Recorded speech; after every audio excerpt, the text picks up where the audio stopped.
minutes on stage. To start with, Mr. B.N. Satpathy, Senior Advisor of Niti Aayog. A round of applause for Mr. Satpathy. Mr. Kamal Soi, Chairman of Punjab State Road Safety Council. Mr. Amit Sharma, Special Secretary, Government of Jammu and Kashmir. Dr. Shailendra Singh, Vice President of Delhi Integrated Multimodal Transit System Limited, DIMTS. Sir, we welcome you on stage.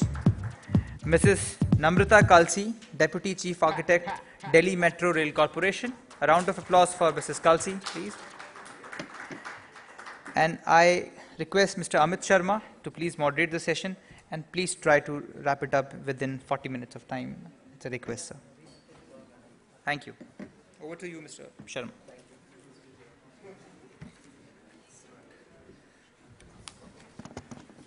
Good evening, everybody. Handling last session is always a challenge, and that too a moderation task given by elets. I hope I'll be able to do justice with time as well as the thoughts which my fellow panelists will be sharing here. Very quickly, I'll jump over to what we are supposed to talk out here. We're talking about smart transportation for smart cities. I believe no plan of smart cities can be complete without proper implementation of smart transportation. Because transportation in any ways is going to be the lifeline of any kind of smart city we are talking about, whether you talk about a Western model or whether you are looking at some smart cities, the concepts which are already being implemented or already under implementation in India. And luckily we are standing at present in NCR, which is actually presenting a very good picture so far as implementation of smart transportation is concerned. Already we see metro lines which are working very well here. Already we have certain other concepts like intelligent traffic management system which is in place. Then we are looking out at GIS tracking. Now on many vehicles, transportation vehicles, even DTC is seriously contemplating, and the government regulations are coming in this respect. So already we are on way towards implementing this thing. And there are many more aspects to having smart transportation, which may include eco-friendly waterways or even maximum usage of biofuels and even many other smart solutions. Like I always talk about creation of bicycle tracks, which is very, very important component, I personally believe, which should be part of smart transportation system in all small cities, smart cities. So let me request my fellow panelists to come one by one and share their perspectives about how they feel about smart cities, and then we can conclude. So I would request, first of all, Mr. Satpathy, sir, to come over and give his views about what he feels about smart transportation in smart cities. Sir.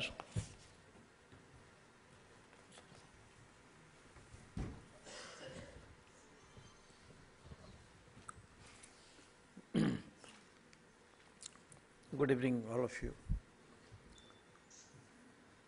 Before, this is the last session, and it's slightly there is a delay in the, and I was expecting that to start at 6:37.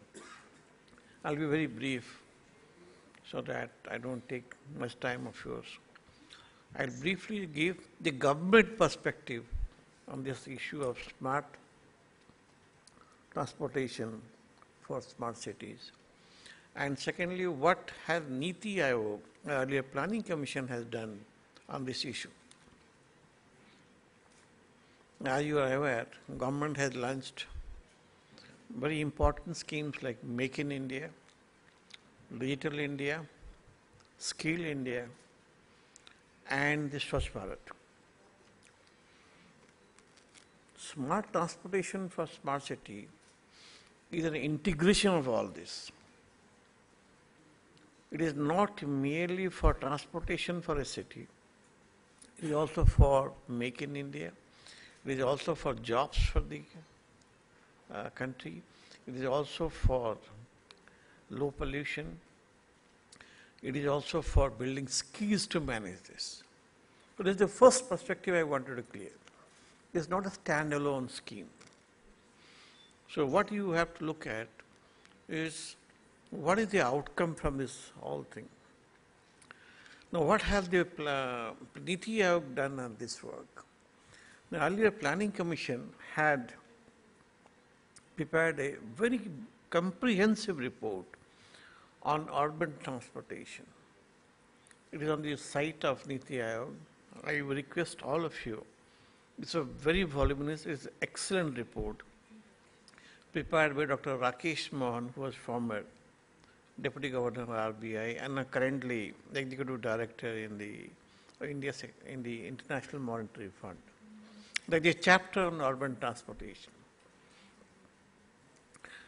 Now, what does it say? It only estimates the requirement of having a smart transportation in the cities. The estimation is very perfect. Now, where does this smart, it doesn't talk about smart city, but now when you bring in smart city into the smart transportation, what do you achieve? Now look at the cities. I have classified the cities into 5 categories. Today you have metros. Second, you have the emerging cities. Third, you have the temple cities like Tirupati, Amritsar. Fourth one, you have the hilly districts. Fifth one is the coastal districts. All these 5 districts, 5 cities have different requirements. So when you are talking about urban transportation, bring urban transportation into these 5 verticals, there is a different configuration in all this. So what we are doing now next is how do you combine these in these 5 verticals and estimate the requirements, investment requirements, and then estimate what will be the job that will be created in this. Estimate how much skill that will be required to manage this. Estimate how much of pollution load reduction will be there in that. So this is currently what we are looking at. And briefly, what the outcome of the whole issue will be. When you have a smart transportation, what do you achieve?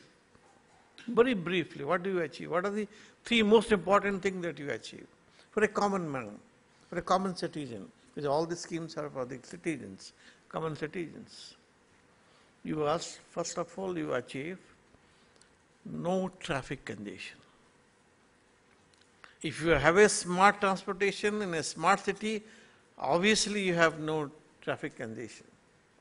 Second, you have very low pollution. That is Swachh Bharat. That is the one which you are targeting.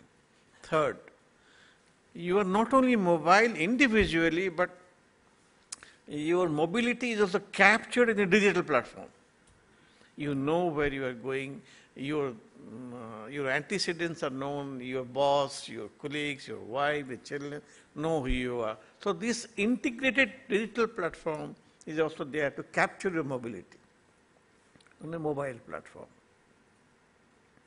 This is the third thing that you achieve. Fourth one, which you have very few people would like to appreciate, that is, whom are you transporting? In a city, there are different categories of people. There are job seekers, there are senior citizens, there are disabled people, there are different categories of people. So in a smart city, you are able to achieve smart transportation if the requirements of all the different categories of people are addressed.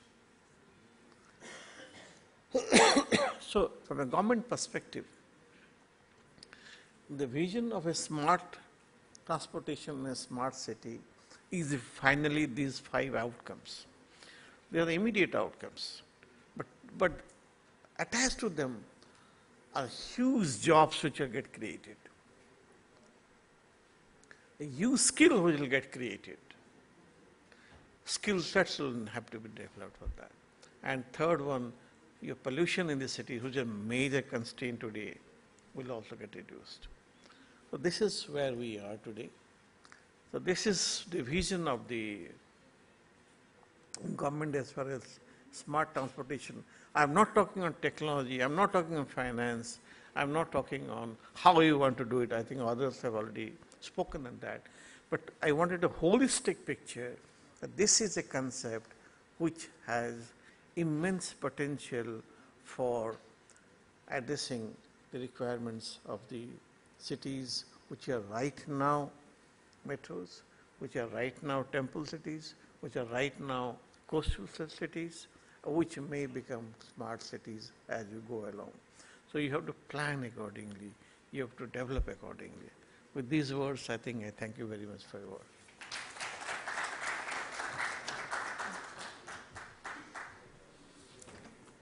Thank you,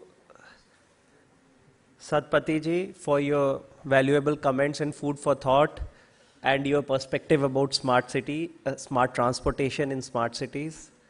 So he has opened up certain things for thinking as well as how to take smart transportation concept so far as smart cities are concerned. Now I would request Namrita ma'am, Namrita Kalsi ma'am, she will make a small presentation about what she feels about smart transportation in smart cities without wasting further time. So ma'am, please take over.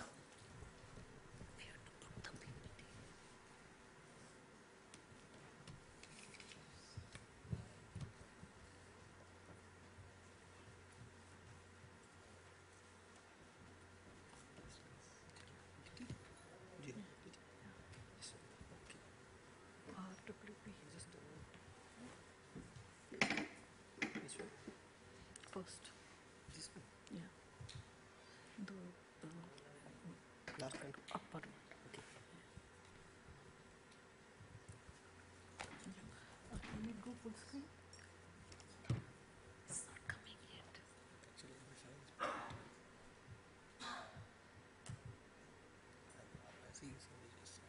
No, it's not coming on the screen.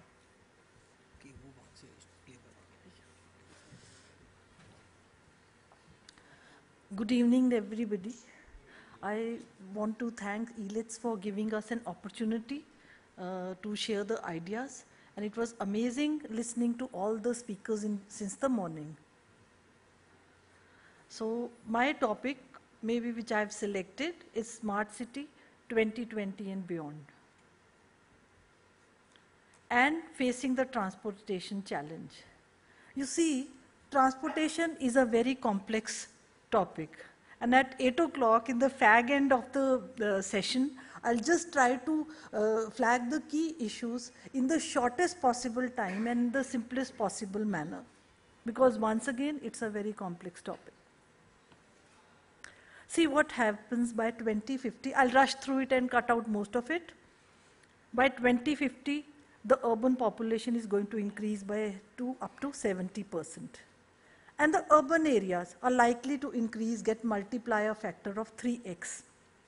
And the 75% of infrastructure that is needed is still not built.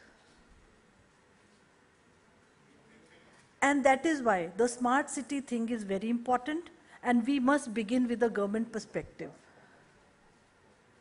See, the transportation is so important, and all the 4 pillars of comprehensive development system, that is social, institutional, physical, and economic, which is fixed by a steel frame of governance, smart technology, and information technology, is spanned by transportation.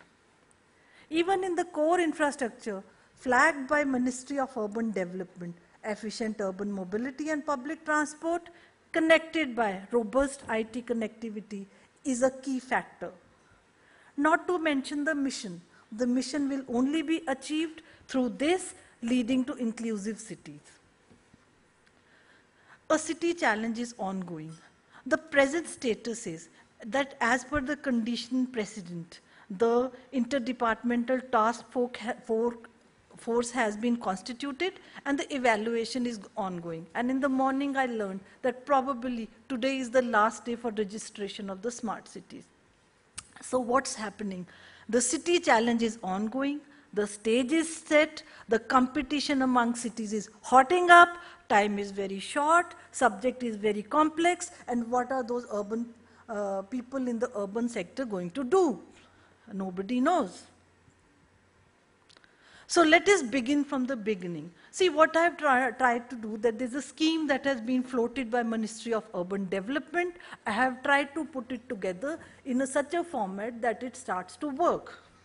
So the first scheme that they have floated covers 50 acres, which is replacement of the existing built up, which talks about mixed land use, higher densities, higher FARs, higher ground coverage, smart technologies, and on top of it, citizen consultation.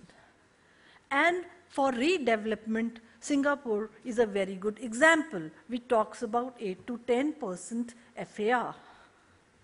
The second project is Greenfield Development, which is covering 250 acres, which is located around cities for accommodating the expanding populations, which is likely to have innovative planning, planned financing, and other implementation factor. I'll skip the rest and go to the second slide on the same thing. So now what happens? 250 acres is not a very big area. So this is a slide of a project which I had done in Mohali, which is 800 by 1200 meter, which is equivalent to a sector, which is about 100 hectare, 250 acres. So this will help us understand the scaling. So the 50-acre project will be about 1/5 of this. And if you see the plan of this, there's a blue line, that is a transport line, which I want to emphasize. So next is the 500 acres, which will be a retrofitting project, which will be about double or 2 sectors of Chandigarh, which will have a quick turnout, smart technology, citizen consultation, and which will be replicable.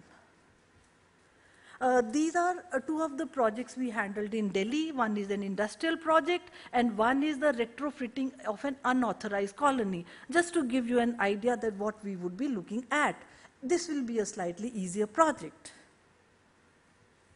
So for the cities, like I would like to suggest to those corporators who don't have too much assets, maybe this is an easier way out. So that was for a site, and this is for a building, retrofitting, a school project we did in Delhi. Now, what is the first and foremost thing which the corporators will have to do once they start the smart city project? Here their cities have been submitted for selection. At the site, they must start selecting the land. Now the problem which I see is that municipal corporations are not the ideal development departments. They have more experience in actually doing the running of the city or only creating services infrastructure. So what are they going to do? First of all, if they have to select the land, see, I have made it in 2 colors. The white color is the selection criteria for the land in the past. The blue is the selection criteria for the current Indian scenario, in which what has been added? Multi-crop land is a no-no, because under the Land Acquisition Act that has been debarred. Availability of quality water, I heard one of the key speakers speaking about with, I agree with him thoroughly. Then connectivity factor, fiber corridor is important, major MRTS corridor is important, near fresh fruit and milk supply, major educational institutes, and near a mother city. Because remember, 250 acres is not a very large amount. So that will take us to the smart city. Now this is from the website of Ministry of Urban Development, that the growth story of India would be written on the canvas of planned urban development and shall be scripted through the instrument of planned mobility. So the Ministry of Urban Development has flagged 8 design factors, out of which factor 3 and factor 5 relate to urban mobility or transportation. So I'm skipping that, you can read that policy, but these 4 factors are important: variety, TOD, public transport, and last mile connectivity. So which brings us to the challenge in the transportation. First and foremost is high cost of public transport, last mile connectivity, TOD, denser road network which is required by TOD, and catering to various transport options. So this is also a challenge, hassle, because it is the poorer people who need public transport, and motorization where number of vehicles is an issue, and transport and spatial development, horizontal and vertical integration. And the biggest challenge is the car culture. See, what happens by the car culture results in an urban sprawl. This is a picture of Mexico.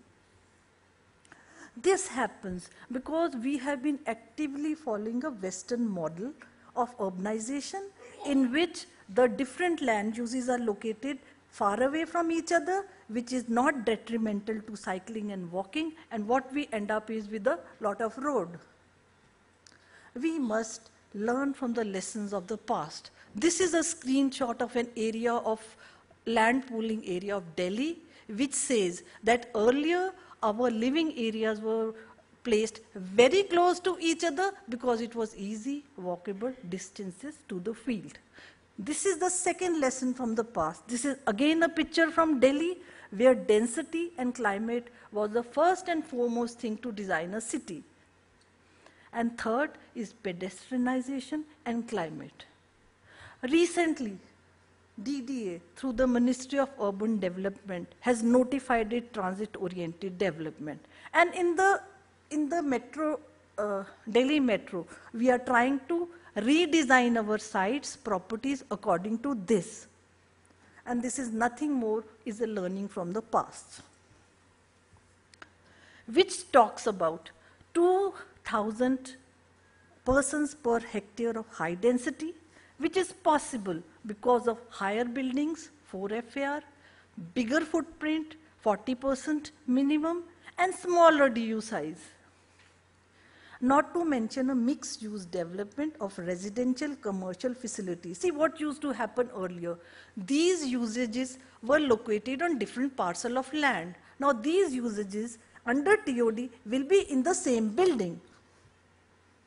And yes, we are talking about TDR, amalgamation and reconstitution, displacement accommodation on the same site, and accommodation reservation for social infrastructure, which are again very important urban concepts.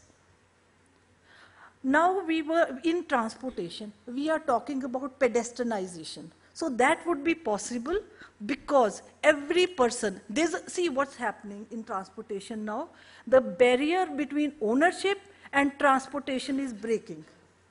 So 20% of the individual's land will be made available for the roads and 20% for the common greens. This is the second concept of land pooling coming in Delhi, which is also talking about very high FAR. I'll skip that. So this is a case study of London explaining the same point, in which we see that the city center, through the colors, that the city center is bikeable, walkable, the central core is through public transportation, and the last part of the area is through private transportation. Then is the Masdar city, a mixed land use development,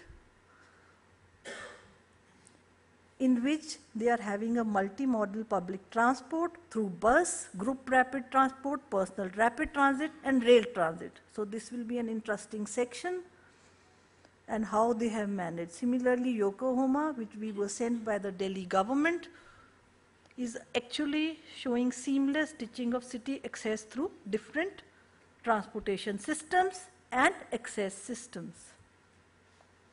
Informative maps, instructive graphics, and seamless transportation. So here we come at a very important concept. Like when I was making this presentation, my son told me that whatever you are doing is only totally governmental. You are not looking at the current generation, and you're not looking at the quantum leap with the transportation is taking place. So in this, we are talking about the shared assets in which urban logistic like freight, pose, waste collection is very important. Vehicle ownership or more or less is breaking down, more smarter, accessible, shared, sustainable, economically productive, democratized. Sharing of the expensive things like car sharing, bike sharing, carpooling, taxi services, and future of transport industry lies in growth in developing countries. So I'll skip rest of it, but this is important. Transportation network companies like TNC, Uber, Lyft, Ola, blah blah, car, etc. And Uber is a good example which serves the more undeserved areas, low-income areas, aims to provide quick service, and which increases the fleet where there is demand, like on a rainy day or when the offices are letting off. So conclusion. So in India, 100 smart cities are coming up and 200 in China. That is likely to be a $322 billion industry. So it makes sense to be in this field of smart city. Now the route that has been laid down by Ministry of Urban Development is through empanelment or self-selected consultant or a hand-holding agency, financial agency. And this is the funding pattern that Government of India will be giving 100 crore per year for 5 years, which is 500 crore. State would be putting up 500 crore, which is total 1,000 crore. A private JV partner will be putting in 1,000 crore, which makes a seed money of 2,000 crore. And financial institutions are likely to put in another 10,000 crore, which leads to 12,000 crore. So this multiplied by 100 is what we get. So now what happens? What will be the challenge for the corporators? The challenge will be that transportation is two factors are most expensive in the entire scenario. First is land, second is transportation. So it would make sense to take both as your JV partners because that you get free of cost. One more thing can be done is land is mostly held in the hands of the urban development authorities. So maybe you can take them also as a JV partner because corporation staff is not ideally fit to handle urban development. They are more into managing it. But there's a catch in it. If they take an urban development authority as a partner, then the owners to do the maximum funding will fall on the city. The centers share, the states share, and the authorities share. And secondly, there's a pan-city element also. I would suggest, like there were many people were saying that, okay, maybe IT can be pan-city component, but I have a feeling that transportation should be pan-city idea because if the smart city has its own transportation and it is not connected to the mother city, it does not make sense. So key factors, design factors then come to it is that transportation should be regional, it should be jointly worked out by urban planners and transport planners. We must leverage TOD and we must use land as a resource. Government should provide incentive and policy to attract private sector resources. It should be investor friendly and they should do structure, financial modeling so that they can attract private partner. And the public participation should be from the start. And each city should have its own solution. Thank you.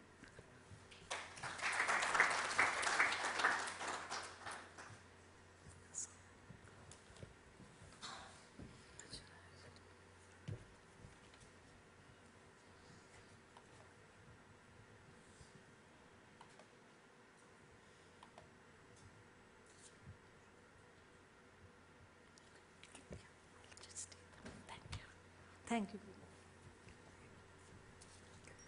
It's been quite a comprehensive and a detailed study and a very elaborate presentation given by Madam. Thank you. And it has opened up again a lot of vistas about a comprehensive plan, especially with special focus on smart transportation. I always believe that a lot of things need to be incorporated when we are talking about smart transportation, which include a lot of things like special focus should be on control of pollution, which is happening due to the present existing transportation system. There should be some emission monitoring systems in place. There should be a way to minimize air pollution, check how much pollution is happening, how things, the pooling concept is wonderful, which was just being discussed. Similar are other things like there should be ways and means to reduce this car culture, and pooling, sharing, transportation should be the major focus areas. And this is again a very good concept, like places should be nearby. When smart city is being planned, it should lay more emphasis on providing basic very facilities in the vicinities so that minimum of movement is there. And as I earlier also told, that we should have major focus on helping out the issue of cyclists as well as pedestrians, because that's very, very important. And it was very heartening to see off late recently in big metros, this concept is picking up. Like we are finding a lot of walkways coming up in a city like Mumbai, where people have this facility now coming up for kilometers together, there are walkways. Whether you talk about places like Bandra or many other suburbs like Kandivalis and all. So this is where actually smart cities will play a major role, and transportation problem would be solved through smart transportation mechanisms to be adopted. So without wasting further time, I would now invite Mr. Kamal Soi, Chairman, Punjab State Road Safety Council, to present his perspective about smart transportation in smart cities. And as already been told, let's try to be as brief, because this is the last session, everybody would be in a hurry. Thank you. Yeah, good evening. I will be very brief. As advised by Mr. Sharma. Now you see, the most important aspect of our living, of our existence, is taken up at last. I was thinking, even safe city, safe transportation.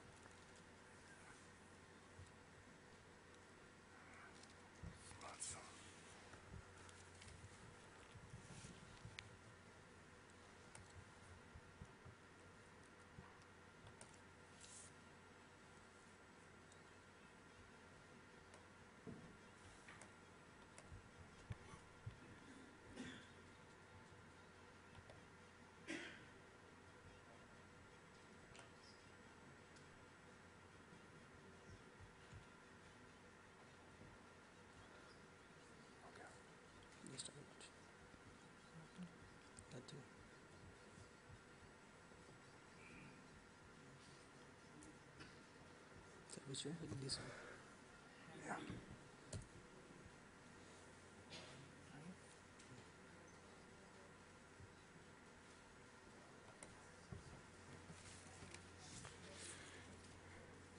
You know, when I was thinking and waiting for it since morning, I thought even before a child take birth, he needs transportation.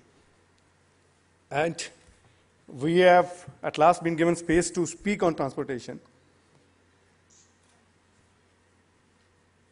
Smart transportation for smart cities is very, very important. Like a few days back, our Prime Minister was talking about road safety. When we talk about smart cities, we talk about safer people. 150,000 people dies every year on Indian roads.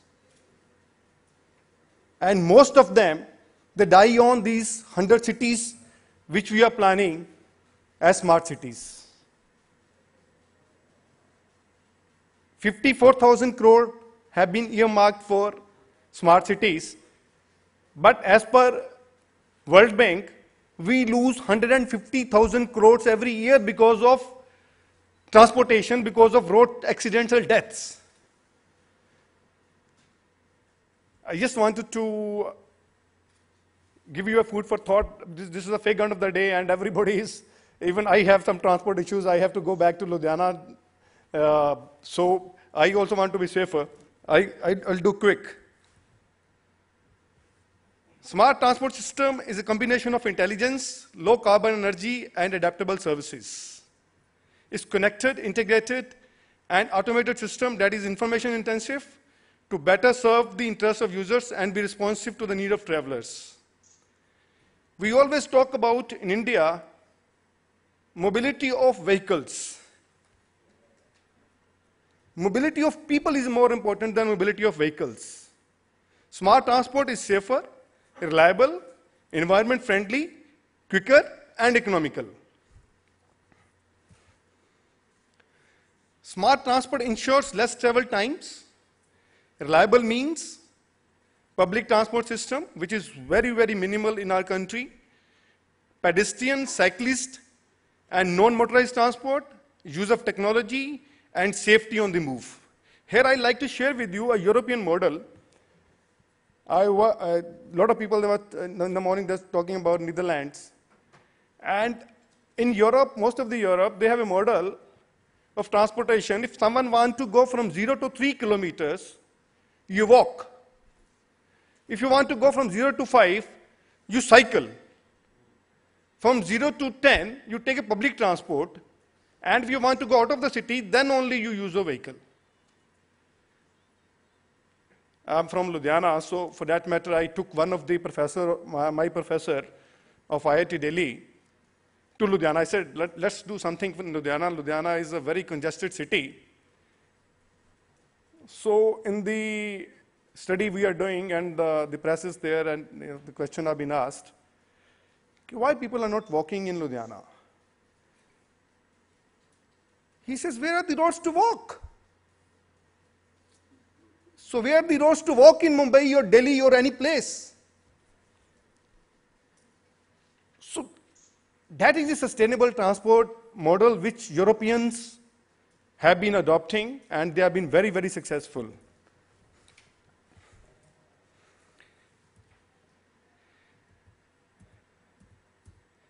Safety, convenience, and efficiency. This is a benefit. We have to, if you use technology to improve, these are the benefits we get. This is not 3 M's, because I wanted to, like Modi ji always says, 3 M's, 5 M, and 6 M's. Now, transport involves 3 key areas.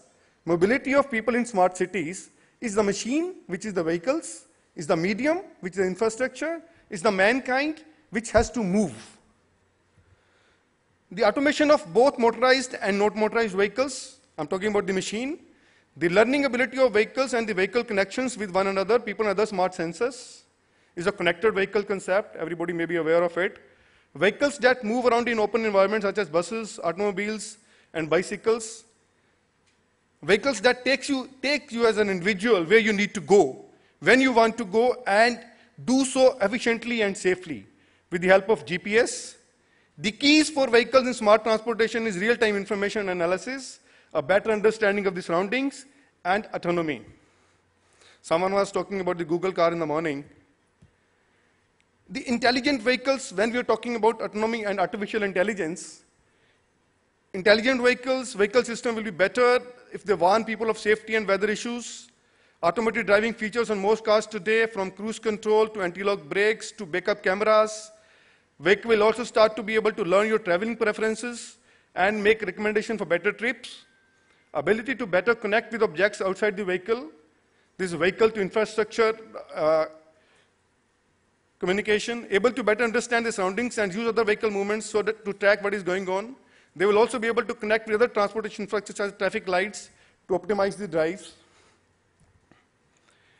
Less than 20% of India are moved through cars and two-wheelers. But roads are choked. Promotion of public transport in India is not that much, and it's not a rocket science. Traffic congestion is identified as a dreaded urban disease. And as per a study conducted by TCI and IIM Calcutta, every year we lose more than 90,000 crore due to traffic congestion. So my friend from Niti Udyog is sitting here. We can understand 150,000 crores due to road accidents, 90,000 crores due to traffic congestion. If we add it up, this is more than our defense budget. So if we have smarter transportation, we can save lot of energy, lot of money, lot of resources. Then we talk about medium, that is the infrastructure, smart road signs and traffic signals, all synchronized. Road can sense changing surface conditions and traffic signals can interact with smart vehicles, and signs can change in response to varied conditions like variable message services, travel information systems, bicycle sharing infrastructure. Like if someone goes to Belgium or Netherlands, they will find bicycles everywhere near railway stations. They get down from a metro, they take their bicycles and get to their stations. And in fact, when I was studying in Netherlands, my professor used to come on a bicycle. I said, why you're coming from 15 kilometers, you can afford a car? He says, no, we are conserving energy and we are helping the environment. Then parking systems and traffic management systems. If we have the vehicles, we have the infrastructure, it's the mankind who has to benefit from the smart transport. We have to see that the people have to move around. They have to be equipped with smartphones, like someone was saying, 10% out of 90 crores of people who owns phones, 10% are having smartphones. Only then smart transportation can work. Technology enables people for the sharing economy. With transportation, people can offer not only their vehicles to others, but also offer rides. The transformation may be turning consumer into producers, also known as prosumers. This developing prosumer model is challenging the livelihood of traditional transport companies. Another technology benefit for the people is to increase its transportation options. People can evaluate the current traffic conditions and decide if it makes more sense to bike or drive. Technology-equipped people are also becoming sensors in smart transportation. They get information from smartphone data, locations like GPS, and you have various apps on the mobile phones to enable people to make better decisions about their transportation options and the best alternatives. Ride-sharing services, ride sourcing services, taxi hailing services, bike-sharing systems, transit data systems, and multimodal apps can knit together transport options through comparison of routes and transit modes. Transport, smart transport. Looks like the bus is running behind. There's a bike available right outside. I can take that and still go to my meeting on time. I can also save on my carbon dioxide emissions for the day. That is well. That is what is smart transportation. And my dear friends, at this point of time, when we are passing through such a crucial phase where we are losing 90,000 crore due to traffic congestion, 150,000 crores as well as 150,000 lives due to road accidents, we need a smart transportation. And when we need a smart transportation, we can adopt model like Hazels in Belgium, where they are offering all the students a free public transport when they go to their college and universities. If we promote public transportation, we can surely move towards a smarter transportation. Thank you very much.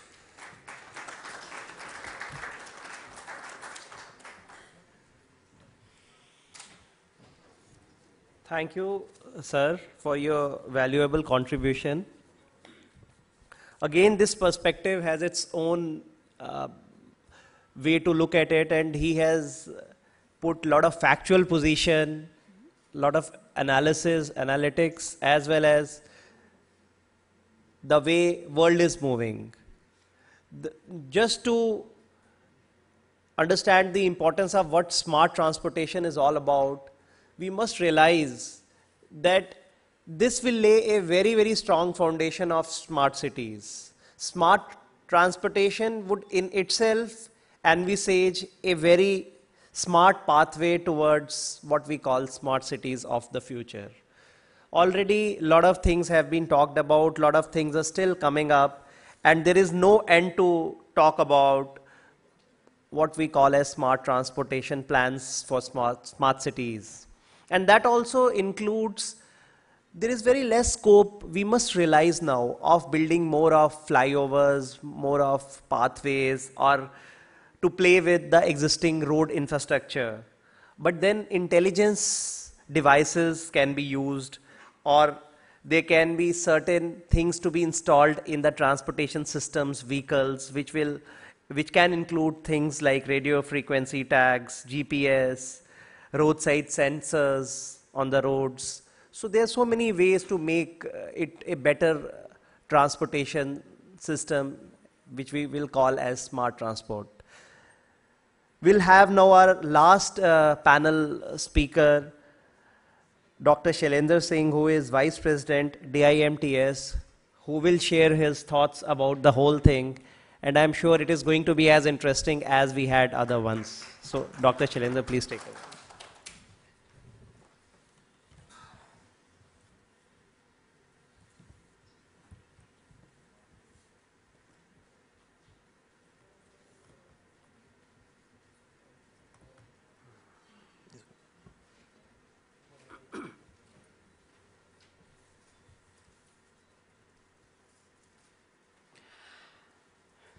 Good evening to all.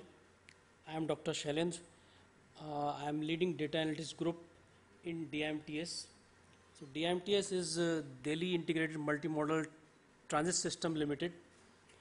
So my presentation will focus on use of intelligent transport system and all the technologies which will be helpful to make transportation as smart.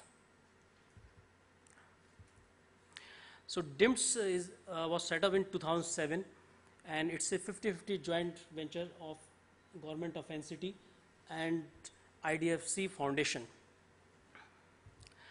DIMTS is having a strong team of around 800 plus professionals who do urban design, transport planning, engineering, transport operations, and involved in transport technologies, which is automatic vehicle location system, electronic ticketing machines, passenger information system boards, mobile apps, and intelligent signal system.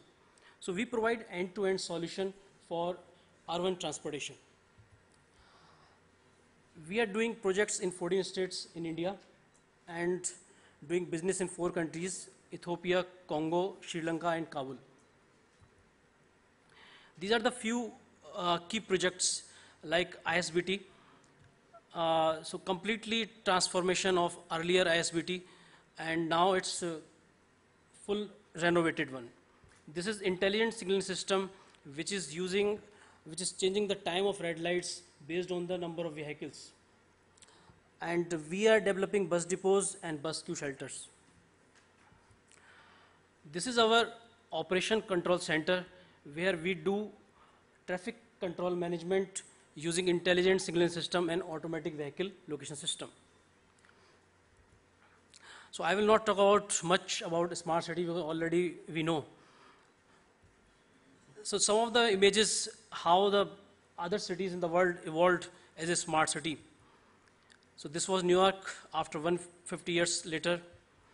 Seoul taken 40 years to convert as a smart city, very less time. Shenzhen, China, it was, this is the image in 1980s. And it has taken 30 years to transform into a smart city. So Shenzhen, China, if you take the example, they learned a lot from developed countries. And they adopt right technology and make use to build a smart city in a shorter period.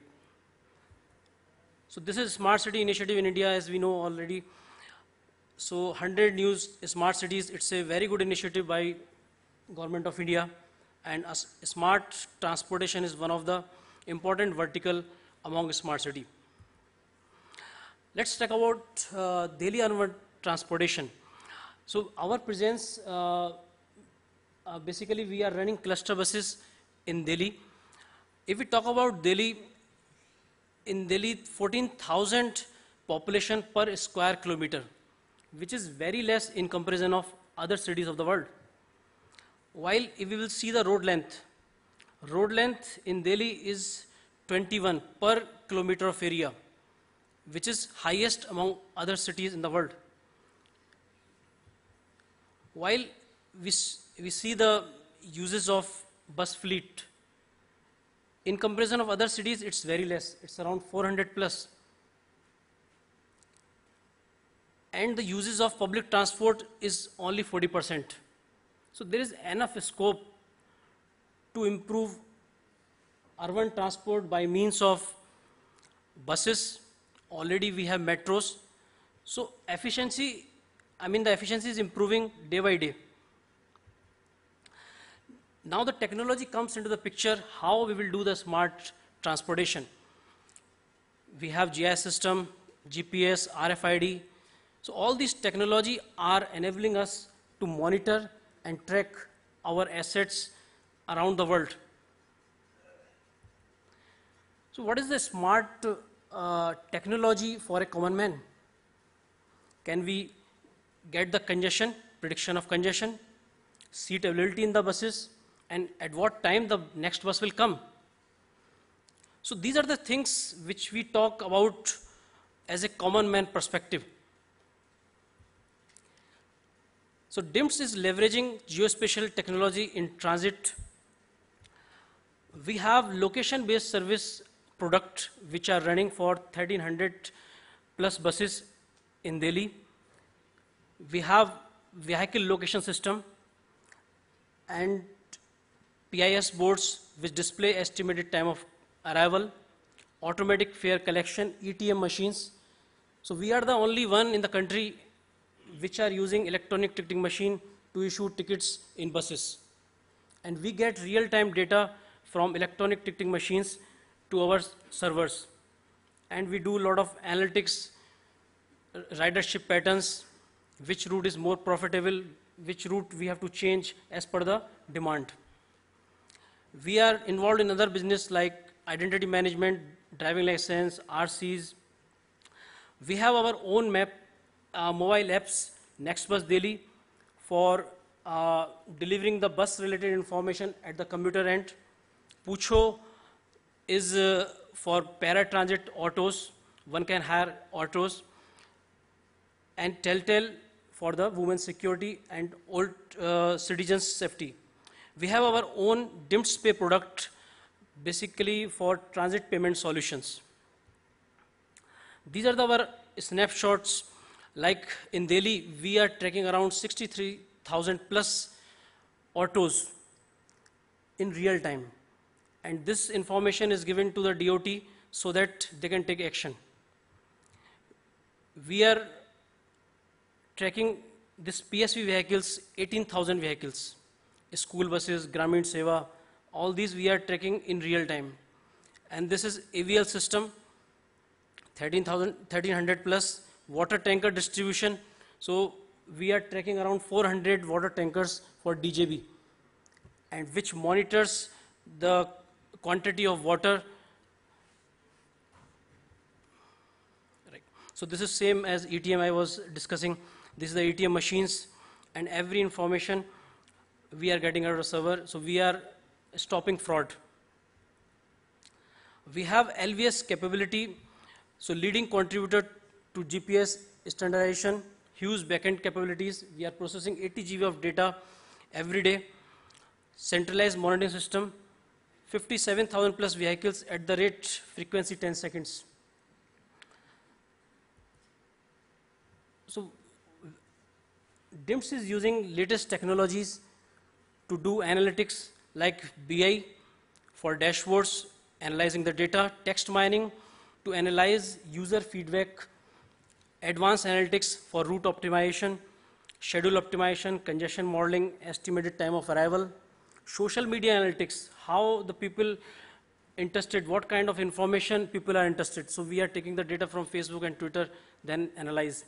Operation analytics, we are into So this is for parking operations, transit payment solution, mobile apps, and big data processing to give the information efficiently. So we are having expertise in transit analytics, where we do this kind of application, estimate time of arrival, ridership pattern, fare analytics, all of them improving the operation and providing valuable information at the commuter's end. Seat availability, we are providing seat availability so that one can know the coming bus is crowded or seats are available or standing is available. These are the few analytics which we analyze on using the data of route number 540. So it says the denomination profiling. So is there any fraud is going on? The people are not buying the right amount of ticket, or some conductor is taking some more. And another analysis, this is the revenue generation whole day for all these bus stops. So we analyze how we are getting the revenue at different bus stops. So from Safdarjung Airport to Central Secretariat, the revenue was very low. So these things we take into measure, and we are able to earn, increase our EPK, earning per kilometer, from 25 rupees to 29 rupees. This is our congestion modeling map, which we developed in-house. It shows congestion, and it updates every 2 minutes. So this is built using the data of around 57,000 vehicles, GPS feed. These are the alternate routes, shortest and fastest routes. And these are the heavy traffic locations in Delhi. So we analyze the data of 3 months and find out the locations where traffic is very heavy. Heavy traffic means the traffic jam is lasting more than 25 minutes, and the speed is 0 to 5 kilometers. And we are delivering this information by the means of mobile apps. Pucho, Next Bus Delhi, and Telltale, these are the mobile apps which are available on Android and iOS. So auto taxis, Pucho is we can hire auto, and it shows the available autos near to my location, and one can call directly. Next Bus, it gives information regarding buses, ETA, seat availability, trip planner. Traffic, it shows heavy traffic jams. Parking, so we are managing 95 parkings in CP and Lajpat Nagar in Delhi. So one can identify which parking is having availability and the route to reach at that particular parking. Soon we are launching, one can book parking also through app and do the payment through wallet. So these are the same snapshots.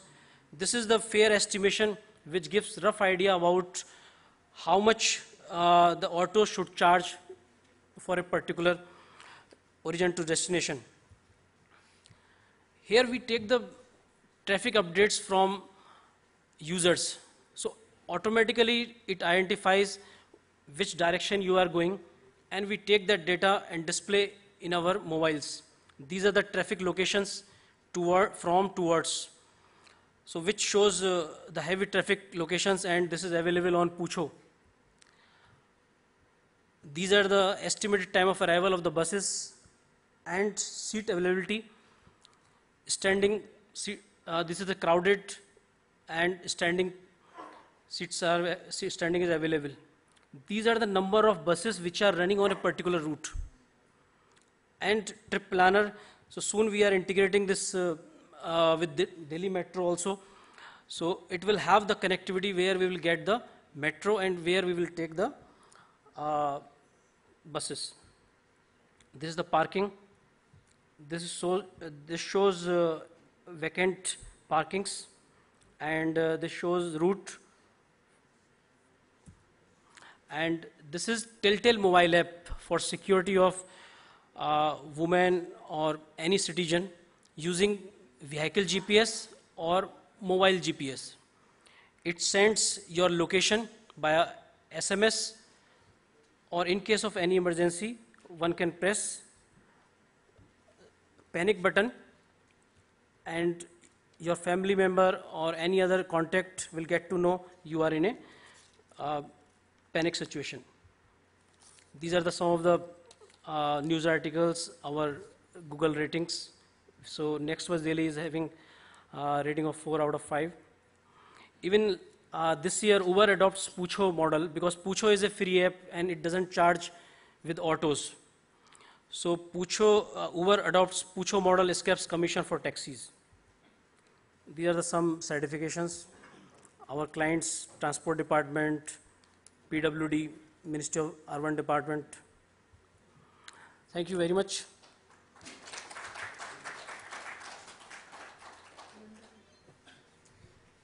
It was an excellent piece of information provided by Dr. Shailendra about how DIMTS is doing wonderful work in Delhi, and it's one of the perfect models of smart transportation to be adopted in smart city concept. So I believe it was a heavily loaded session with a lot of information flowing to all of you so far as smart transportation for smart cities is concerned. The only thing is now we have to adapt to it and try to make it as a very, very major pathway as well as route to reaching to successful model of smart cities. And the idea should be to reduce traffic congestions, to minimize rate of accidents, to minimize costing, to make it maximum go towards maximum eco-friendliness, to help the cause of a citizen, to make it more sustainable, to make it more livable, and to have an inclusive, a comprehensive system or indicator of growth. This is how smart transportation would actually make it a reality when we envisage it as a part of smart city concept. So I believe I thank all my fellow panelists to have given wonderful perspective about smart transportation. And here we would like to conclude this session and thank all of you for patient hearing and elets to have given us a chance to present our views. Thank you.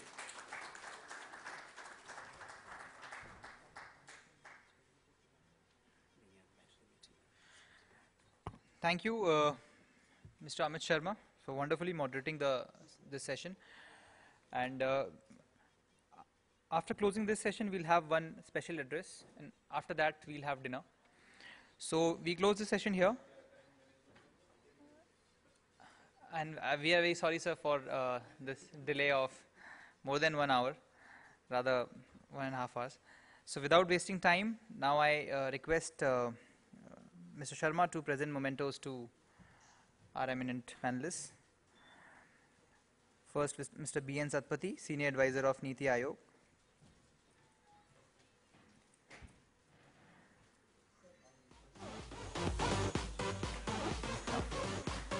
Mr. Kamal Soi, Chairman of Punjab State Road Safety Council. Dr. Shailendra Singh, Vice President, Delhi Integrated Multimodal Transit System Limited, DIMTS. Mrs. Namrata Kalsi, Deputy Chief Architect of Delhi Metro Rail Corporation.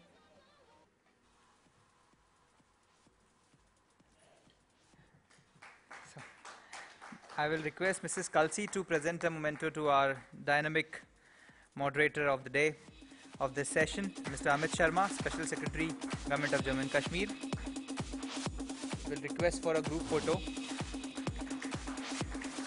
And now I invite our special guest, Mr. Alan Michel, Head of Global Cities Center of Excellence, KPMG, for a special address. Sir, we welcome you on stage. Please welcome Mr. Michel with a round of applause.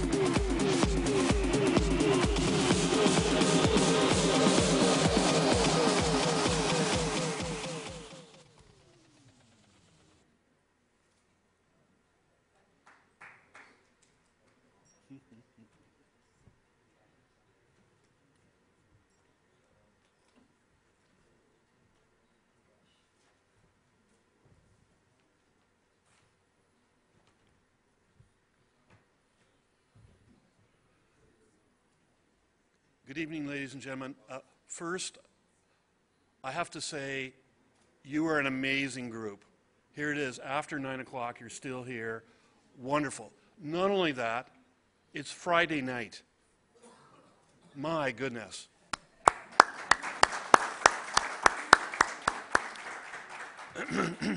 So I realize you're all tired from a long day, but what a day. Talking about innovation, encouragement, and truly exciting innovations going on in government around the country. So I applaud all of your efforts. I applaud all the speakers. I applaud, in fact, elets for organizing this event. I think it's fantastic. We don't have an event like this in Canada. We have events around the world that are talking about smart cities, but nothing quite like what I've seen today. So this has been spectacular. Very good. But I'm not sure that I'm alone. Every time someone mentions smart cities, I wonder what they're really thinking about when it means smart city. To give you an idea of the quandary, let me pose to you a question. This question arose at a talk about 6 months ago that I attended on smart cities.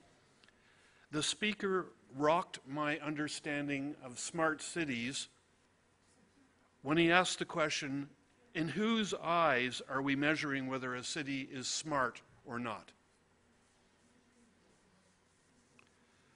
Are we measuring smart cities from the perspective of the residents and businesses who are served by the city, or are we measuring smart cities from the perspective of city administrators who implement the smart initiatives? Or are we measuring smart cities purely on the innovation approaches we have taken on various initiatives? So I reiterate, who is the audience for smart cities? My second quandary comes from the influence that smartness can only be achieved through technology innovation. But let me give you a couple of examples of smartness where technology is not front and center, but they're still smart in my mind. My first example starts with a technology solution. The case in point is Rio de Janeiro. Apparently, they have spent considerable time implementing a new command center loaded with the latest in technology to to forecast and predict weather, and in particular to predict storms in the event of it causing flooding.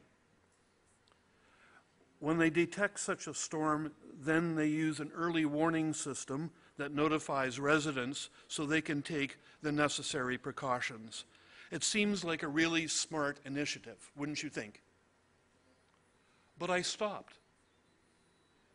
You spent millions of dollars now telling people that a storm is going to hit and that flooding is going to commence and possibly wash out the roads and some of the properties. Why aren't you spending that money on better stormwater drainage systems? So my lesson from this is that sometimes we see the technology solution before we see the more mundane and practical solution because it has a certain technical appeal. My second example comes from Canada, actually. I was involved in an engagement where we brought all levels of government, federal, provincial, or state, and local government together to examine services to seniors. Midway through the engagement, we had identified 212 services to seniors. I was shocked. My shock came from the fact that my mother, who is a senior, was only aware of one of the 212 services. Wow. But the real lesson I learned from this engagement was the following. If a senior citizen picks up one negative trait, such as getting sick, or losing their spouse, or losing their income, etc., then they tend to pick up other negative traits as well. So that senior citizen will spiral down. And every time they spiral down, it costs government that much more to bring that senior citizen back to her normal state. So if you can intervene after that first negative state has been realized, you will have saved that individual from having to go through that downward spiral, but you will also have saved government millions and millions of dollars to actually allow them to recover.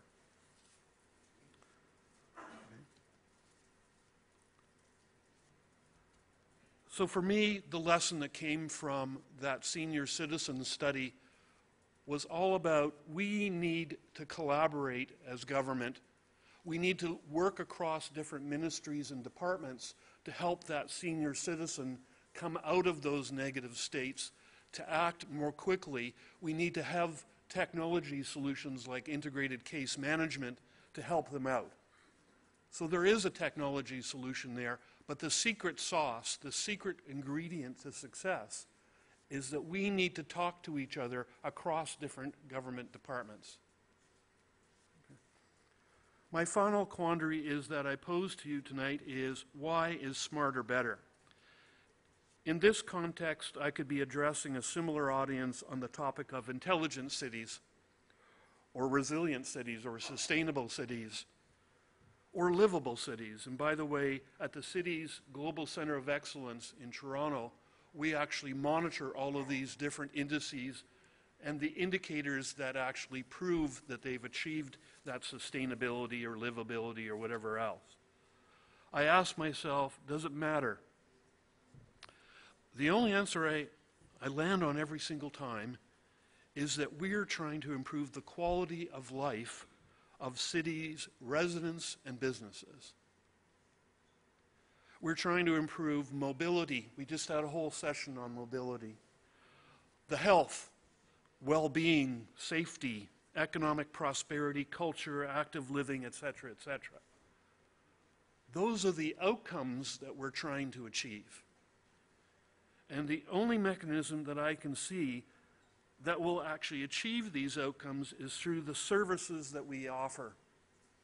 And I heard a lot throughout the day about infrastructure and technology and so on. But sometimes we forgot to actually mention what the service was that we're adding the technology to make the city smarter. And so that's where you get services like water supply and building permits. That's where you get social welfare payments and all those other services coming through. So the focus should be more on the services that we deliver, and then understand the processes, the technology, and the people that we bring to bear to actually make those services more efficient and effective. But I ask you, what services does the Smart City Initiative address? How is the customer or client benefiting, and is the value that the service being enhanced to deliver better program outcomes? I've spent the last 20 years shaping and molding something called the Municipal Reference Model, or the MRM. At the center of the Municipal Reference Model are the services we deliver in our cities. And I don't go into a jurisdiction like India or United States or Australia or into South Africa without first understanding what the mandate is within that jurisdiction at the city level for delivering services. And in every case, it's different. So one of the things I want to do with the Municipal Reference Model in India is actually customize it to enumerate and announce what services you deliver in your cities, and then we can start to monitor whether a city is becoming smarter by looking at where it currently exists and where we want to be in years to come.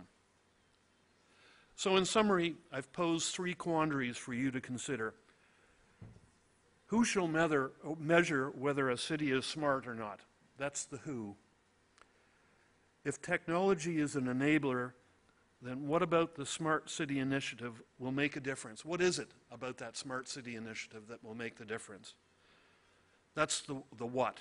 And finally, what services are we improving, and what will the Smart City Initiative achieve?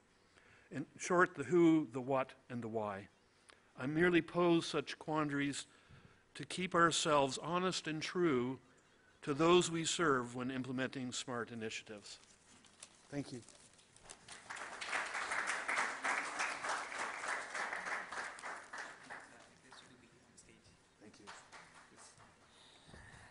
Thank you, Mr. Michel. Mr. Alan Michel, Head of Global Cities Center of Excellence of KPMG. I request Dr. Ravi Gupta to please present a memento to the special addressee, Mr. Michel. Thank you. Thank you very much for coming over and addressing this Smart City Conclave. Thank you, and I request Dr. Ravi Gupta to finally thanking